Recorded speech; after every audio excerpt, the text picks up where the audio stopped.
सियासत की अपनी एक मर्यादा होती है। इस मर्यादा का ख्याल हमारे देश के पुराने नेताओं ने हमेशा रखा, लेकिन मौजूदा राजनीति को देखकर ऐसा लगता नहीं कि हमारे आज के दौर के बड़े नेता अपने पूर्वजों से कोई शब्द भी ले पाए। राजनीति में भाषा की मर्यादा बेहद मायने रखती है।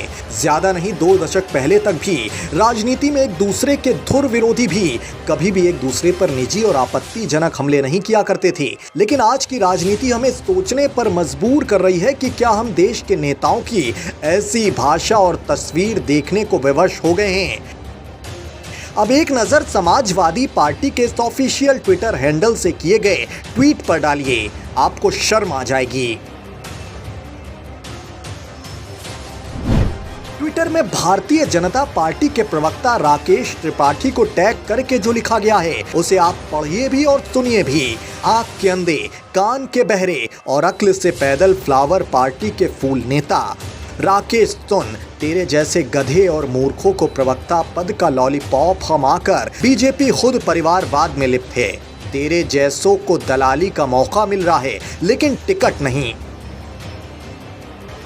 भारतीय जनता पार्टी के प्रवक्ता को गधा और मूर्ख इसलिए कह रही है समाजवादी पार्टी क्योंकि मैनपुरी सीट पर अखिलेश ने अपनी पत्नी डिंपल यादव को टिकट दे दिया।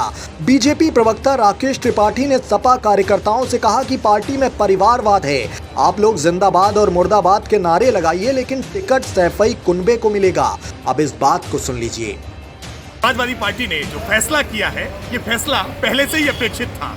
समाजवादी पार्टी में कार्यकर्ता तो केवल जिंदाबाद मुर्दाबाद के नारे लगाने के लिए है। चुनाव तो केवल सैफई कुनबे के लोग ही लड़ेंगे।